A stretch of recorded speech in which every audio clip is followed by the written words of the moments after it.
Hi, everyone. Welcome to the Make Space for More podcast, where we talk strategies for growing and scaling your business in a way that's authentic and aligned for you. I'm your host, Melissa Swink, and in this episode, I'm going to share more about how I got started as the owner of a virtual assistant services company and how my business has grown and evolved over time. I'm hoping to share some tidbits with you as far as some of the challenges that I encountered along the way of growing and scaling my company, and also what some of the successes have been as well. So, to start us off, the reason why I'm talking about this is I came across a statistic in the Small Business Statistics of 2024 report by Forbes Advisor, and that is that 99.9% of the businesses in the United States are considered small businesses. Of those small businesses, which is about 33.3 million, 80% of them operate without staff. That means that 80% of the small businesses in the United States are solopreneurs. They are wearing all the hats, they're doing all the things in their companies. And there's nothing wrong with that, certainly. But I think that when we remain in that space of operating solo, we're missing out on creating opportunities not only for ourselves, but for others as well. And I'm going to share more about that in today's episode. So I want to start off by sharing a little bit more about how I got started in this company, and then also how my business has grown and evolved over time, and some of the lessons learned along the way. So I started out, my corporate background is actually in operations and logistics. I worked at a building materials company here in the Green Bay, Wisconsin area where I'm from. And I worked at this company through the recession of 2008 with the housing crisis and all of that going on. And the good news was that I kept my job during that volatile time. The not so great news was I ultimately found myself in a role that was not a good fit for me. And so I got to be in my mid-20s and decided that I needed to do something different. So I resigned from my position and went out on my own. And I started working as a process improvement consultant here in my area with another gentleman. And during my time of working with small businesses in the consulting area, I realized that most business owners knew what they wanted to be doing. They knew what they should be doing, but there weren't enough hours in the day for them to do it themselves, or they didn't have the skill set or expertise required to do some of those things. And most importantly, they couldn't necessarily justify hiring a traditional part-time, a full-time employee to do that for them. And I also discovered the concept of a virtual assistant, which back in 2012 in Green Bay, Wisconsin, many people did not know what that was, myself included. But as soon as I learned more about the concept of a virtual assistant, I realized that it was the solution to so many of the challenges that business owners were facing, because they could get help with very specific things at their own pace and what they needed in their businesses. So I started offering virtual assistant services in fall of 2012 and grew to the point where I reached my own capacity. I couldn't take on any more clients, couldn't take on any more projects. Also in 2014, about 2 years into the business, my daughter was born. And so for the first time, my schedule was not completely my own. If she was sick or there was no school, no daycare, work stopped because it was all just me. And so a few of the challenges that I had during that solo business owner phase, not only did I reach that capacity, my income was limited ultimately to the hours that I could work. No matter how I structured my packages, no matter how many times I raised my prices, ultimately I could only earn as much as I was personally able to work. I could only earn as much as I could deliver. The other challenge with that is that I had unpaid time off. Any time that I was not working because my daughter needed me or we went on vacation or something like that, there was nobody doing the work. There was nobody getting paid.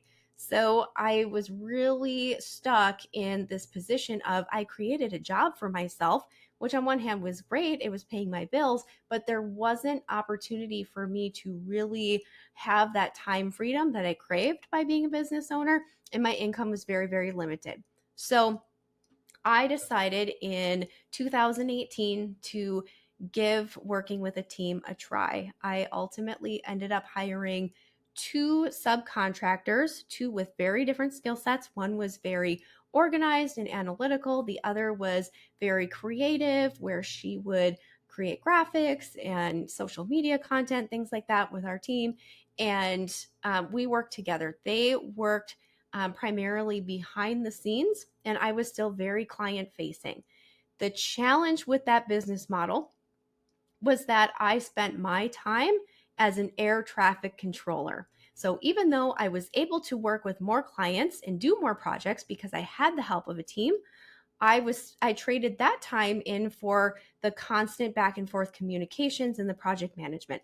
I would meet with the clients, talk about, their support needs, and I would relay that information to the team and vice versa. I'd be overseeing all the work.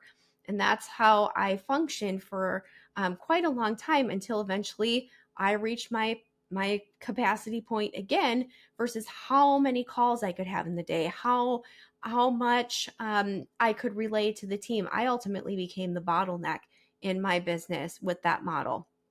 And so I have been working, especially in the last, I would say 2 to 3 years, of changing that business model. So I want to show you a little bit about what that looks like today.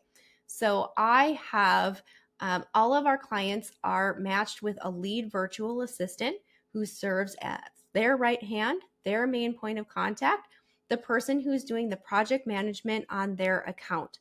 From there, we also have a team of more specialized virtual assistants who do things like graphic design, copywriting, social media management, bookkeeping and accounting, things that require a very specific skill set. And that is overseen by our lead virtual assistants. So they're empowered to bring in the help that they need in order to get our clients' tasks and projects completed for them. On top of that, we have our senior virtual assistant team, which do a lot of client and team management. So they're making sure that our clients and our team members are working well together successfully. They're there to help troubleshoot when needed, answer questions, and also provide backup support as needed if we have a team member who's going on vacation, or maybe the client needs a very specific skill set, area of expertise. Our senior VA team is there to help. What that has done is that has freed me up from always being the go-to for questions and for, really distributing the work, to being able to work on my business and fully step into my role as a CEO.